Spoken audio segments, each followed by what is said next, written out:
இந்த நாளிலே அந்த யோயாக்கீனை விடுவித்த அதே ஆண்டவர் எங்களை விடுவிக்க முடியும். ஆண்டவரே, அந்த ராஜா அப்படி செய்ய முடியுமானால் நீர் பரலோக ராஜா, ராஜாக்களுக்கெல்லாம் ராஜாவா இருக்கிற நீர் இந்த நிகழ்ச்சியை பார்க்கிற ஒவ்வொரு மக்களுடைய சிறையிருப்பை மாற்றுவீராக, அந்த கசப்புகளை மாற்றுவீராக, அங்கலாய்ப்புகளை மாற்றுவீராக, உள்ளான காயங்களை மாற்றுவீராக. யாரெல்லாம் அன்புக்காக ஏங்கி தவிக்கிறார்களோ அன்போடு பேசுகிற ஆண்டவர், அன்பான தேவன் என்னோடு வருவார், அது போதும் என் வாழ்விலே என்ற வார்த்தையின்படி அன்பான தேவன் அன்பாய் பேசி அவருடைய வாழ்க்கையின் சூழ்நிலைகளை மாற்றி எல்லாவற்றுக்கும் மேலாக அவருடைய தலையை உயர்த்தி, ஆண்டவரே, மனிதன் தேவைக்காக ஓடிக்கொண்டிருக்கிற உலகத்தில் நீ தேவைகளை கொடுக்கிற ஒரு ஆண்டவர், தேவைக்கு பின்னாக அல்ல தேவனுக்கு பின்னாக ஓடி வர உதவி செய்யும். தேவனுக்கு பின்னாக ஓடி வரும்போது தேவைகள் எங்களுக்கு பின்னாக வரும் என்பதை அறிந்திருக்கிறோம். இந்த நாளிலே இந்த நிகழ்ச்சியை கேட்கிற ஒவ்வொரு பிள்ளைகள் வாழ்க்கையிலே உயர்த்தி விடுவித்து தேவைகள் சந்திக்கப்பட இயேசுவின் நாமத்தில் வேண்டிக் கொள்கிறோம் நல்ல பிதாவே. ஆமென், ஆமென்.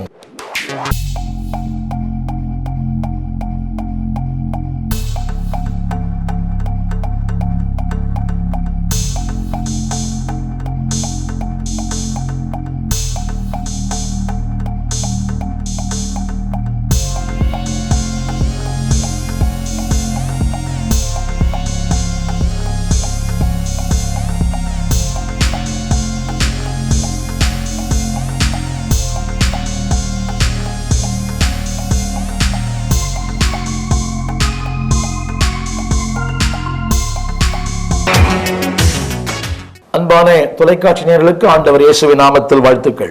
இந்த நாளிலே மல்கியாவின் புஸ்தகத்திலிருந்து அன்றைய மக்கள் ஆண்டவரை பார்த்து கேட்ட சில கேள்விகளை உங்களுடன் நான் பகிர்ந்து கொள்ளும்படி விரும்புகிறேன். இன்றைக்கு ஆவிக்குரிய உலகத்தில் ஏராளமான கர்த்தருடைய பிள்ளைகள், ஆண்டவரை அறிந்தவர்கள், ரட்சிக்கப்பட்டவர்கள், ஏன் கர்த்தருக்கு ஊழியம் செய்கிற அநேக ஊழியர்கள் கூட தேவையற்ற பல காரியங்களை கேட்கிறதுல மிகவும் வல்லவர்களாக இருக்கிறார்கள். ஒரு பசுத்தவான் இப்படி சொன்னார், கேள்வி தேவையானால் மனிதனிடத்திலே போ, பதில் தேவையானால் தேவனிடத்திலே வா. If you want to know the question, go to man. If you want to know the answer, go to God. இன்றைய மக்கள் வாழ்க்கையில் ஏற்படுகிற பல போராட்டங்களுக்கு இன்றைக்கு ஆண்டவரை ஏராளமான கேள்வி இருக்கிற மக்கள் ஏராளம். பழைய ஏற்பாட்டில் இஸ்ரவேல் ஜனங்கள் ஆண்டவரிடத்தில் ஏராளமான கேள்விகளை கேட்டதாக வேதம் சொல்கிறது. நம்முடைய பகுதியில் 1000 குறைகள் இருந்தாலும் 1000 குற்றங்கள் இருந்தாலும் அவைகளை நாம் மறந்துவிட்டு ஆண்டவரை கேள்வி கேட்பதிலே இன்றைக்கு வல்லவராக இருக்கிறோம். இன்றைய செய்தியுடைய தலைப்பு என்னவென்றால், ஆண்டவரை கேள்வி கேட்பதிலே என் அன்பான பிள்ளையே கவனமாயிரு. இன்றைக்கு ஆண்டவரை கேள்வி கேட்ட மக்களையும் அவள் கேட்ட சில கேள்விகளையும் உங்களோட நான் பகிர்ந்து கொள்ள விரும்புகிறேன். முதல் கேள்வி, ஆண்டவரை பார்த்து கேட்ட முதல் கேள்வி, ஆண்டவர் சொன்னார், நான் உங்களை சிநேகிக்கிறேன். மல்கியாவின் புஸ்தகம் 1 அதிகாரம் 2ஆம் வசனம். அதற்கு அவர்கள், நீங்கள் எங்களை எப்படி சிநேகித்தீர்கள்? அன்பானவர்களே, ஆண்டவர் இந்த நாள் வரை நம்மை சிநேகிக்கிறார். தகுதியின் அடிப்படையில் அல்ல, ஆண்டவர் நிபந்தனை இல்லாமல் நம்மிலே அவர் அன்பு கூறுகிறார். இந்த பூமியிலே உலகம் நம்மில் அன்பு கூற வேண்டுமானால் நம்மிடத்தில் ஒன்று எதிர்பார்க்கிறது. ஆனால் தேவன் உன்னிடத்தில் அன்பு கூற அவர் ஒன்றையும் எதிர்பார்ப்பதில்லை. தகுதி இல்லாத என்னையும் அன்பு கூர்ந்தார், தகுதி இல்லாத உங்களையும் தேவன் அன்பு கூர்ந்தார். அதனுடைய விளைவுதான் ஆண்டவர் இன்றைக்கு உங்களை அவருடைய பிள்ளையாக மாற்றியிருக்கிறார், ஊழியத்தை கொடுத்திருக்கிறார், இந்த நிலைக்குள்ளே உங்களை வைத்திருக்கிறார். இவர்கள் சொல்கிறார்கள், நீர் எங்களை எப்படி சிநேகித்தீர்? இன்றைக்கு மக்களுடைய எதிர்பார்ப்பு என்னவென்றால், தேவன் நேசிப்பாராயானால் எனக்கு நல்ல வீடு, நல்ல வசதி, நல்ல உத்தியோகம், உயர்ந்த வாழ்க்கை, ஒரு நல்ல அபார்ட்மெண்ட், இவையெல்லாம் இருந்தால் ஆண்டவர் நேசிக்கிறார். அன்பானவர்களே, ஆண்டவர் நேசிப்பது பொருட்களை மையமாய் கொண்டு அல்ல. ஆண்டவர் பொருட்களை மையமாய் கொண்டு நேசிப்பதல்ல. தேவனுடைய அன்புக்கு அளவு தேவன் தருகிற ஆசீர்வாதங்கள் அல்ல, அவர் நம்மேல் வைத்திருக்கிற ஆழமான எதிர்பார்ப்பு. ஆண்டவர் சொல்கிறார், ஐ லவ் யூ. இவர்கள் கேட்கிறார்கள், நீ எப்படி எங்களை சிநேகித்தீர்? இங்கே நான் சொல்ல விரும்புகிற தலைப்பு என்னவென்றால், ஆண்டவருடைய அன்பை அவர்கள் அங்கீகரிக்கவில்லை. இதனாலே அநேகருடைய குற்றச்சாட்டு என்னவென்றால் கர்த்தர் நேசிக்கிறார் எனக்கு எப்படி தெரியும்? அன்பானவர்களே, ஆண்டவரை அறியாத குடும்பத்திலே பிறந்த, ஆண்டவருக்கு விரோதமாய் பேசின என்னையும் அவர் நேசித்து இன்றைக்கு ஊழியக்காரனாக என்னை வைத்திருக்கிறார். முதலாவது, the love of God has been denied. தேவனுடைய அன்பு இன்றைக்கு அங்கே மறுதலிக்கப்பட்டது. இரண்டாவது கேள்வி, ஆண்டவர் சொல்லுகிறார், நீங்கள் என் நாமத்தை அசட்டை பண்ணுகிறீர்கள்.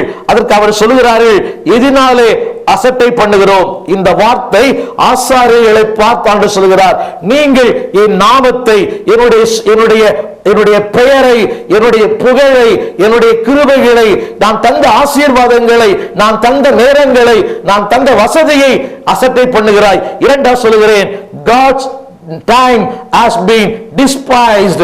தேவனுடைய நாமம் இன்றைக்கு, தேவன் தந்த ஆசீர்வாதங்கள் இன்றைக்கு உதாசீனம் பண்ணப்படுகிறது, அசட்டை பண்ணப்படுகிறது.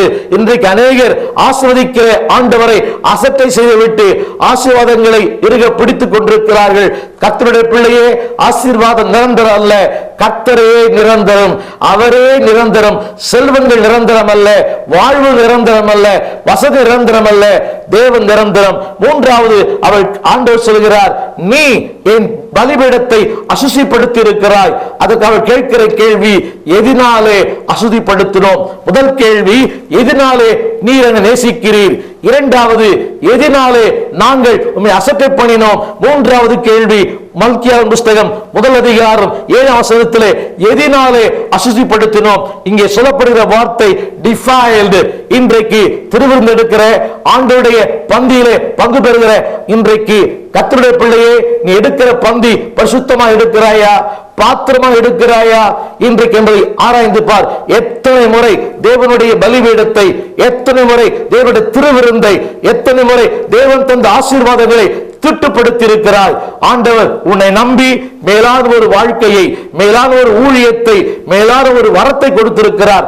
இன்றைக்கு மீட்கப்பட்ட அநேகரும் தங்கள் சரீரத்தை தீட்டுப்படுத்துகிற ஒரு மோசமான நிலையை பார்க்கிறோம். இன்றைக்கு அநேக திருமணமான ஆண்களும் திருமணமான பெண்களும் திருமணத்துக்கு அப்பாற்பட்ட பலரும் இன்றைக்கு தங்கள் சரீரங்களுக்கு நாங்களே அதிகாரி, நாங்களே எஜமான், நாங்களே ஆளுவோம் என்று சொல்லி தீட்டுப்படுத்திக் கொண்டிருக்கிற என் அன்பான தேவ பிள்ளையே, ஆண்டவர் சொல்கிறார், நீ உன் சரீரத்தை மட்டுமல்ல என் பலிபீடத்தை தீட்டுப்படுத்துகிறாய். நான் சொல்லுகிற பலிபீடம் வெறும் திருவிருந்து மட்டுமல்ல, உன்னுடைய சரீரம் தேவனுடைய பலிபீடம், உன் வாழ்க்கை ஒரு பலிபீடம், தேவன் தந்த வரங்கள் பலிபீடம். மூன்றாவது குற்றச்சாட்டு, அவர் கேட்கிற கேள்வி, எதனாலே நாங்கள் உம்மை அசுசிப்படுத்தினோம்?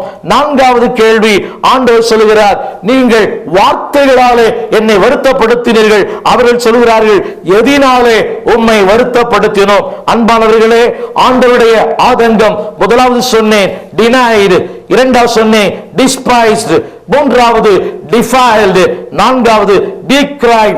தேவன் சொல்கிறார், நீ சொல்லுகிற பல வார்த்தைகள், நீ பேசுகிற பல காரியங்கள், ஆண்டவர் சொல்கிறார், என் வார்த்தை, உங்கள் வார்த்தைகள் என்னை வருத்தப்படுத்துகிறது.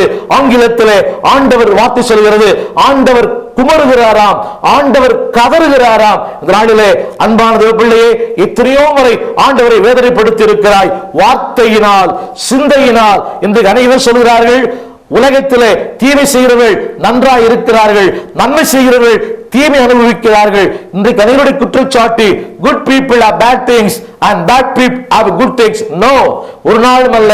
நல்லவர்களுக்கு நல்லதே நடக்கும், கெட்டவர்களுக்கு கெட்டதுதான் நடக்கும். வேதம் சொல்கிறது, உத்தமமாய் நடக்கிறவர்களுக்கு நன்மையை வழங்காதுறார். இவர்கள் சொல்லுகிற வார்த்தை, ஆண்டவர் சொல்கிறார், நீ என்னை வருத்தப்படுத்துகிறாய். இவர்கள் சொல்கிறார்கள், எதினாலே வருத்தப்படுத்தினோம்? அன்பான பிள்ளையே, உன்னுடைய பல நேரங்களிலே நீ ஆண்டவரை வார்த்தையால், உன் சிந்தையால், உன் பார்வையால், உன் செயலால், உன் கிரியைகளால் நீ வருத்தப்படுத்திக் கொண்டிருக்கிறாய்.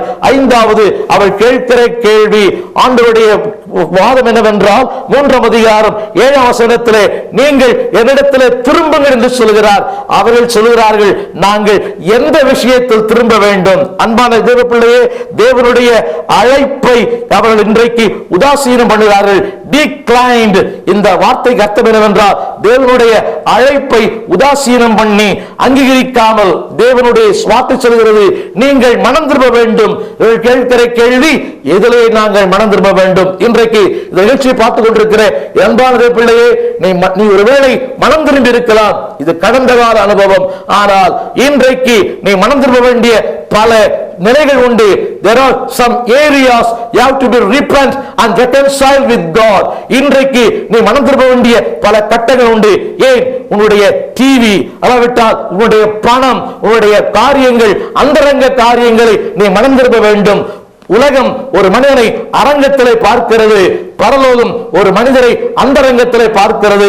அந்தரங்க தேவன் பார்க்கிறாரே, அதுதான் உன் உண்மையான ஆள் தத்துவம். ஒருவேளை அரங்கத்தில் நீ ஒருவேளை போலியா இருக்கலாம், நான் ஒருவேளை தோற்றம் அளிக்கலாம். என்னுடைய இப்போது பார்க்கிறீர்களே, இது உண்மையான வாழ்க்கை அல்ல.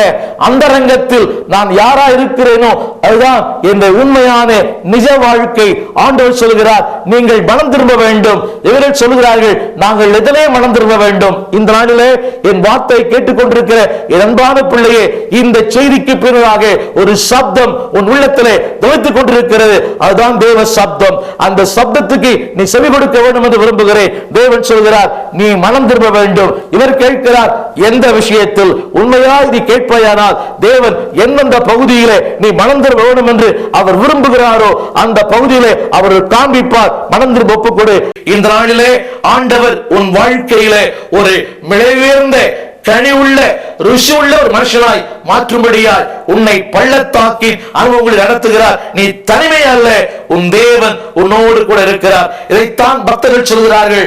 அதிக மேலான கனத்தையும் சொல்லி முடியாத ஒரு மகிழ்ச்சியை கொடுக்கிற அந்த பள்ளத்தாக்கின் அனுபவத்தில் ஆண்டவர் நடத்தும் போது சோர்ந்து போகாதே. நிச்சயமாக நீ பள்ளத்தாக்கிலே கீழே அல்ல, நீ மேலே வருவாய். You are not a victim, you are a victor. நீ தோற்று போகிறவன் அல்ல, நீ வெற்றி பெறுகிறவன். காரணம் என்னவென்றால் இயேசு அவர் எல்லாவற்றையும் ஜெயித்தார். உனக்கும் ஜெயம் கொடுக்கிற வாழ்க்கை தருவார். வேதம் சொல்கிறது, நாம் அவராலே முற்றிலும் ஜெயங்களா இருக்கிறோம், நீயும் ஜெயம் கொள்ளுவாய். ஆண்டவர் உனக்கு ஜெயமுள்ள வாழ்க்கையை தருவார். உனக்காக நான் ஜெபிக்கும்படி விரும்புகிறேன். கண்களை மூடி ஜெபிப்பாயா? என்னோடு சேர்ந்து உன் இதயத்தை ஆண்டவரிடத்தில் அர்ப்பணித்து தோல்விகளை பார்க்க வேண்டாம், கடந்த கால ஏமாற்றங்களை பார்க்க வேண்டாம், பள்ளத்தாக்கை பார்க்க வேண்டாம், ராட்சதர்களை பார்க்க வேண்டாம், இருளை பார்க்க வேண்டாம், அழுகையை பார்க்க வேண்டாம். அந்த பள்ளத்தாக்கில் உன்னோடு கரம் பிடித்திருக்கிற கர்த்தரை நோக்கிப்பார். அற்புதங்களை செய்வார். நீ கீழாக அல்ல, மேலாவாய். நீ தண்டிக்கப்படுவதா அல்ல, தண்டனையை கொடுக்கிறவனாய் மாறுவாய். உனக்காக ஜெபிக்கிறேன். பரிசுத்தமுள்ள பரலோக பிதாவே, இந்த நாளிலே அழுகையின் பள்ளத்தாக்கிலும், மரணங்களின் பள்ளத்தாக்கிலும், ராட்சதர்களின் பள்ளத்தாக்கிலும் ஆண்டவரே கடந்து போய் கொண்டிருக்கிற ஒவ்வொரு பிள்ளையோட வாழ்க்கையிலே நீர் கடந்து வாங்க ஆண்டவரே. அதனை கடந்து வரவும் அதை வளர்ந்து போகவும் உதவி செய்யும். பள்ளத்தாக்கில் நடந்தாலும் பயமில்லை, பாதிப்பில்லை. காரணம் உன் குரலோ கேட்குதையா, உள்ளமெல்லாம் துள்ளுதையா. இதனாலே யாரெல்லாம் பள்ளத்தாக்கில் அனுபவத்தில் இருக்கிறார்களோ அவர்களை தூக்கி எடுப்பீராக. எலும்பு நிறைந்த பள்ளத்தாக்கிலே இருக்கிற மக்கள் எல்லாம் தூக்கி எடுப்பீராக. அவர்கள் காலொன்றி ஒரு பெரிய சேனையாய் மாறட்டும் ஆண்டவரே. தேசத்தை அசைக்கட்டும். பள்ளத்தாக்கு நிரந்தரம் அல்ல ஆண்டவரே. பள்ளத்தாக்கை மாற்றுகிற தேவன் எங்களோடு கூட இருக்கிறீர். இது ஒருவரே போதுமானவர். உடைய பிள்ளைகளுக்கு ஜெயம் தாரும், ஜெயம் கொள்ளுகிற வாழ்க்கை நடத்தும். இயேசுவின் நாமத்தில் எங்கள் நல்ல பிதாவே, ஆமென், ஆமென்.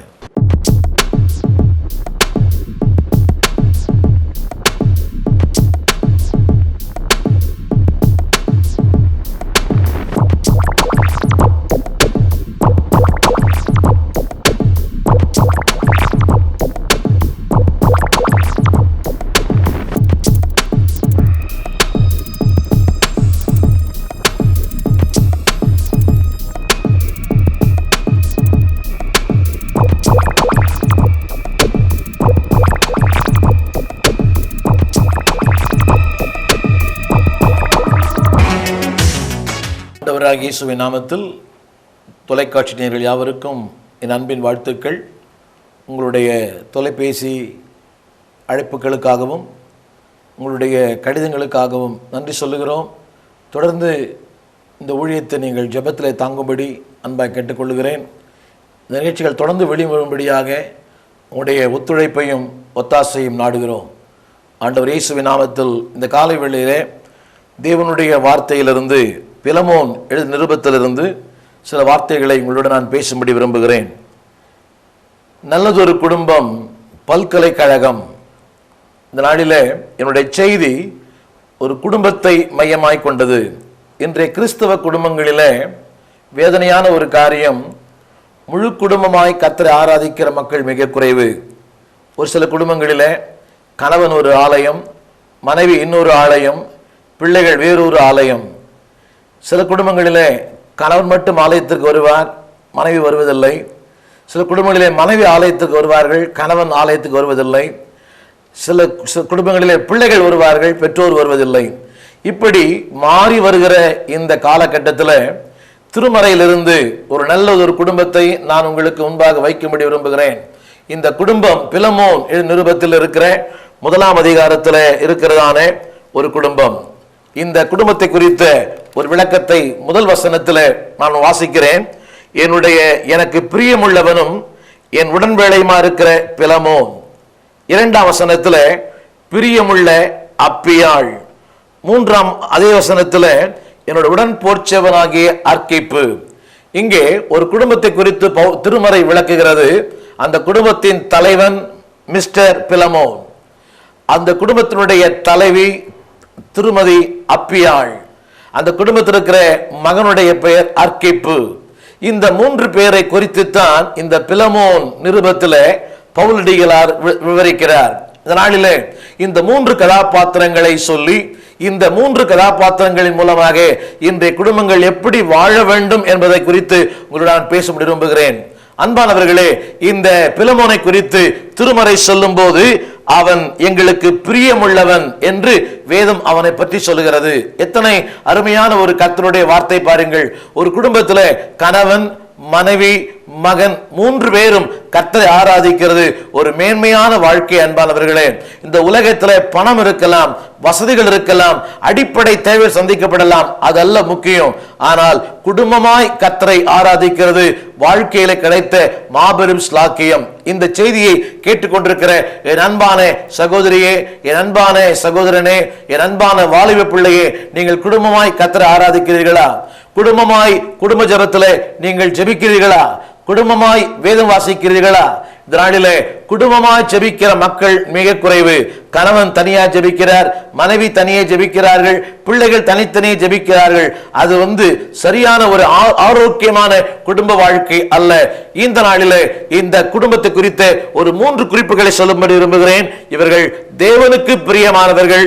2வது, அந்த திருச்சபையின் ஊழியனுக்கு பிரியமானவர்கள். இன்றைக்கு அநேக கர்த்தருடைய பிள்ளைகள் சபைக்கு வருகிறார்கள், அவர்கள் பிரியமா இருக்கிறார்கள், ஆனால் அவர்கள் பிரயோஜனமாய் இல்லை.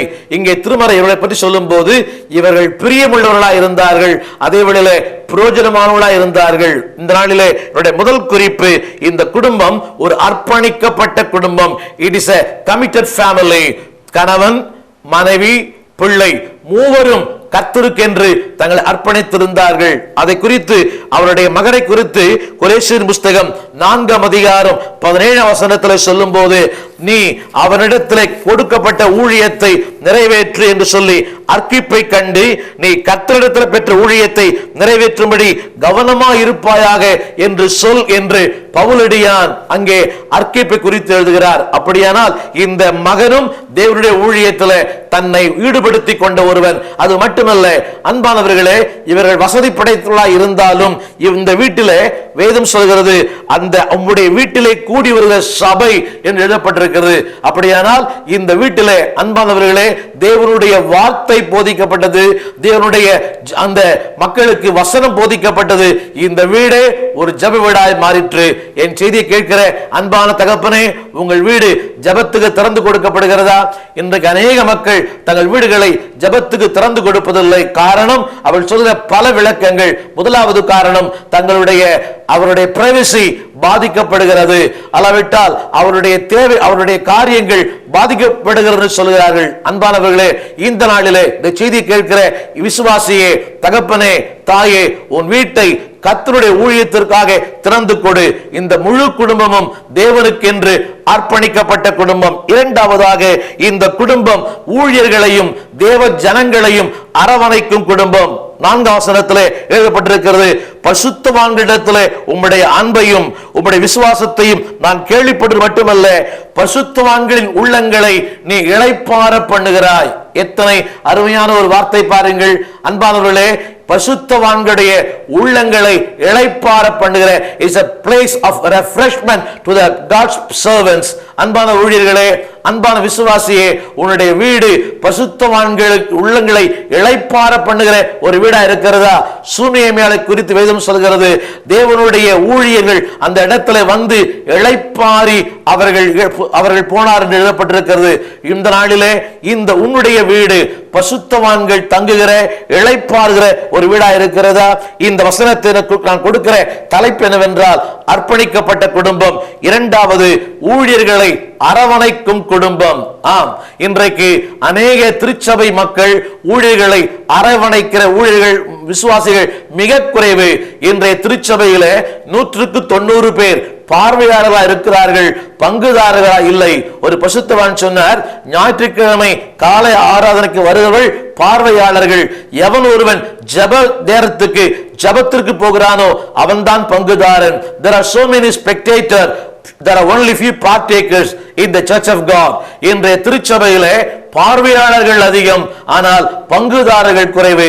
அது எப்படி என்றால், இன்றைய திருச்சபையிலே கிரிக்கெட் மேட்ச் பார்க்கிற மக்கள் அதிகம், ஆனால் அந்த கிரிக்கெட் மைதானத்திலே வந்து விளையாடுகிற ஆர்வமுள்ளவர்கள் மிக குறைவு. பார்ப்பது எளிது, ஆனால் அந்த மைதானத்திலே இறங்கி விளையாடுவது மிக கடினம். இன்றைய மக்கள் வெறும் பார்வையாளர் இருக்கிறார்கள். எனக்கு அன்பான தேவ பிள்ளையே, இந்த செய்தி கேட்கிற நீ ஒரு பார்வையாளராய் அல்ல, நீ பங்குதாரராய் மாறும்படி நான் இந்த நாளிலே உன்னை அன்பாய் கேட்கிறேன். இந்த குடும்பம் அரவணைக்கும் குடும்பம். மூன்றாவது, இந்த குடும்பம் மக்களிடத்திலே அன்பு கூறுகிற குடும்பம். வாசித்து பாருங்கள், இந்த வசனம் சொல்கிறது 14ஆம் வசனத்திலே, நீர் செய்கிற நன்மைகளை நான் அறிந்திருக்கிறேன்.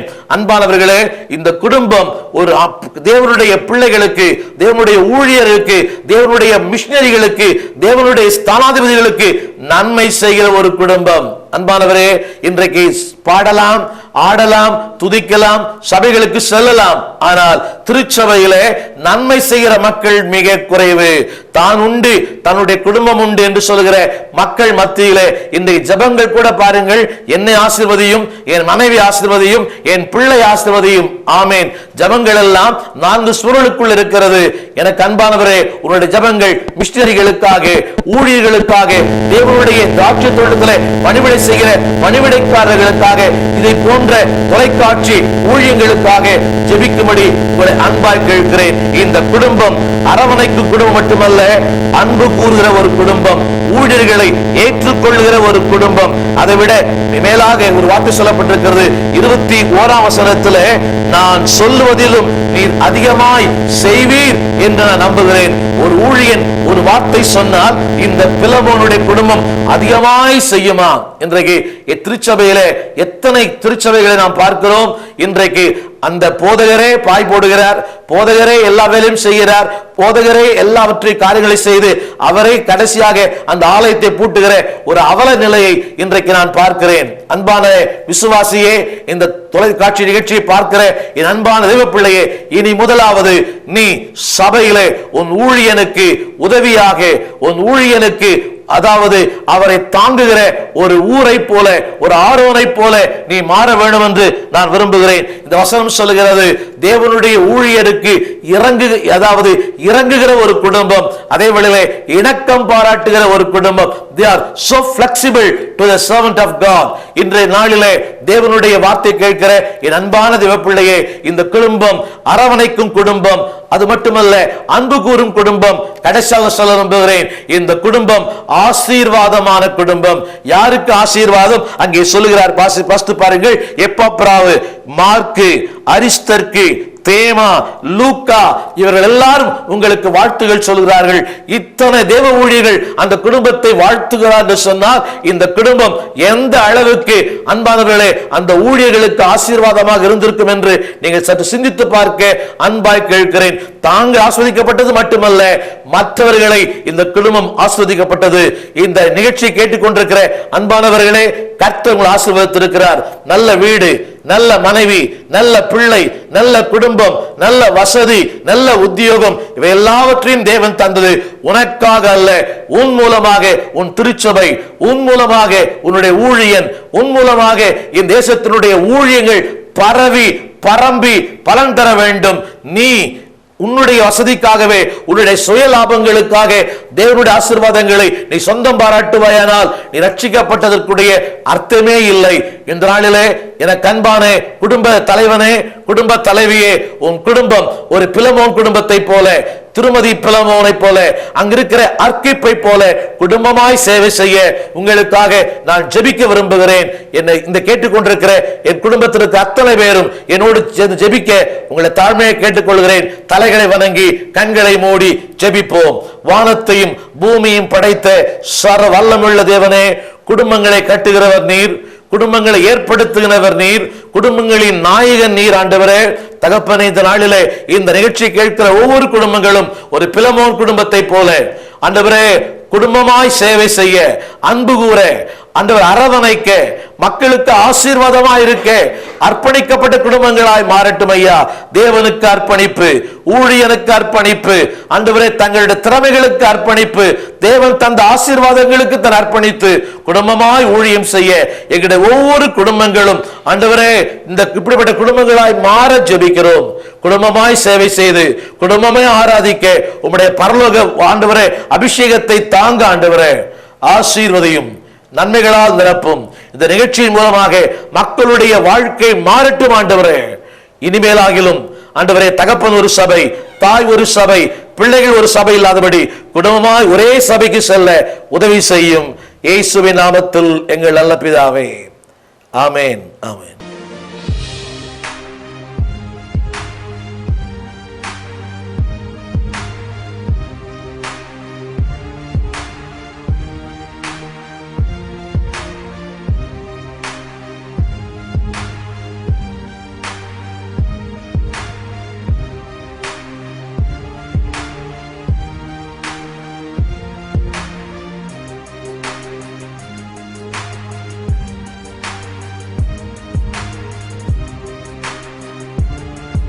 பரலோகத்தின் பனித்துளிகள் மரணத்தை மரணமாக்கினார். ஆசீர்வாதத்தின் பாதை மற்றும் தேவன் மனிதனானார் என்ற நூல்களை வாங்கி பயன்பெறுங்கள்.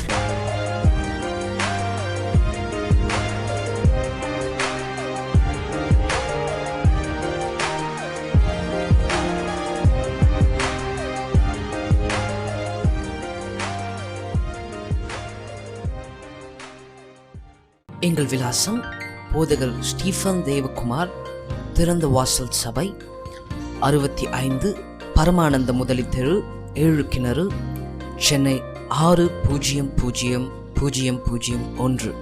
எங்களுடைய தொலைபேசி எண் 25281985. எங்களுடைய மின் அஞ்சல் stephen_opendoor@hotmail.com. In English, Pastor Stephen Devakumar, Open Door Church, number 65, Paramananda Mudali Street, 7 Bells, Chennai 600001. Our phone number 25281985. Our email address stephen_opendoor@hotmail.com.